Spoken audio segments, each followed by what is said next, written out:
तो जरासंध का मतलब क्या होता है? जरा माने बुढ़ापा और संध माने संधि। जब बुढ़ापे से मुलाकात होती है ना, जब बुढ़ापा जब आता है ना, तो बुढ़ापे से बड़े बड़े पहलवान हार जाते हैं, जिनके नाम का कभी डंका बजता था। और जब बुढ़ापा आता है ना, तो बुढ़ापे में क्या सब परास्त हो जाते हैं। तो आप समझो, ये कथा जो है ना, वास्तविक में तो यही है कि हमारा और आपका बुढ़ापा कहीं बिगड़ न जाए, बुढ़ापे को संभालने के लिए ही भागवत की कथा है। क्योंकि बच्चे के पास में मौका है अभी, वो बच्चे से किशोर होगा, किशोर से फिर युवान होगा, फिर युवान के बाद में बूढ़ा होगा। किशोर के पास भी मौका है, अभी वो युवा होगा, फिर बूढ़ा होगा। और युवा के पास में भी मौका है, अभी वो युवा है, जब बूढ़ा होगा तब देखा जाएगा। लेकिन जो बूढ़ा हो चुका है, उसके पास में कोई मौका नहीं है। तो भगवान कहते हैं बुढ़ापे में क्या होता है दादा, ये तन तो परेशान करता ही है, पर तन से भी ज्यादा बुढ़ापे में क्या है, मन परेशान करता है। जितना डामाडोल मन बूढ़े आदमी का होता है ना, डामाडोल इस प्रकार से, ठीक है ना। बुढ़ापे का मतलब क्या है? श्रेष्ठ, जो श्रेष्ठ हो गया है। वृद्ध का मतलब बूढ़ा हो जाना नहीं है, वृद्ध शब्द जो है ना, ये श्रेष्ठता का प्रतीक है।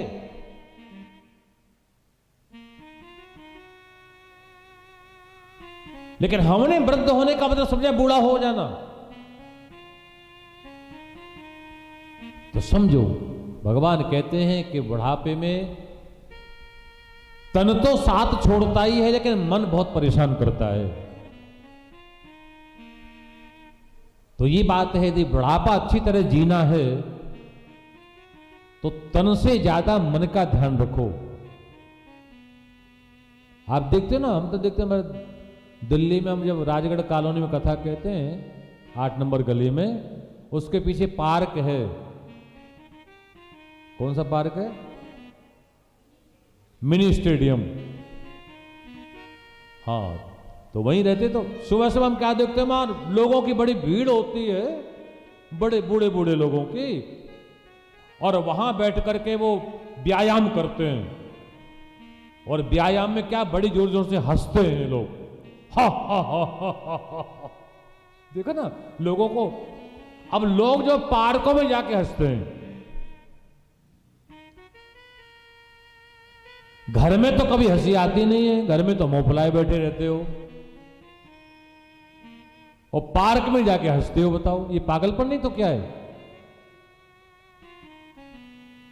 तो जीवन को ऐसा बनाओ महाराज, हर समय जीवन का आनंद लो।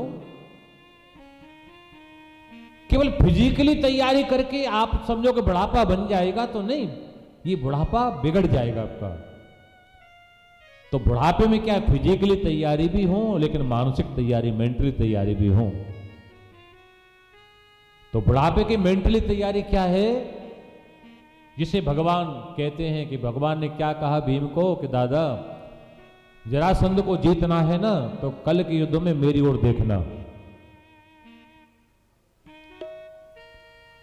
यही बात है बुढ़ापे को बनाने के लिए। भगवान कहते हैं कि मेरी ओर देखोगे तो कल तुम जीत जाओगे। तो समझ गए ना कि अब ठाकुर जी को देखना शुरू कर दो। बोलो राधे राधे। मतलब संसार को बहुत देख लिया, अब बताओ संसार को देखते देखते बूढ़े हो गए, अब और क्या देखना संसार को? तो बुढ़ापे का मतलब कृष्ण कहते हैं कि मेरी ओर देखोगे तो जीत जाओगे। बस सीधी सीधी बात है। बात कहने में ज्यादा बड़ी नहीं होती है और न सुनने में बड़ी होती है, लेकिन घटाने में बड़ी बड़ी होती है। इसी बात को घटाने में आपसे कहा जाए कि झूठ मत बोला करो, तो आप भी कह दो हाँ अब कोशिश करेंगे, नहीं बोलेंगे। पर झूठ से सच पर आने के लिए बहुत समय निकल जाएगा आपको। तो मैंने कह दिया और आपकी समझ में आ गई। अब जो ठाकुर जी को देखा करेंगे, तो इसका मतलब ये नहीं करना कि मंदिर में जाके बैठ जाओ और अपना काम धंधा ही छोड़ दो। ठीक है, मंदिर में ठाकुर जी का मतलब देखने का मतलब क्या है कि संसार में कोई भी कर्म करो, कर्म करते करते ठाकुर जी को देखते रहना। अर्जुन को देखो, अर्जुन को भगवान ने यही कहा ना, माम अनुस्मर, मतलब मेरे को स्मरण करना और मेरे पर ध्यान देना।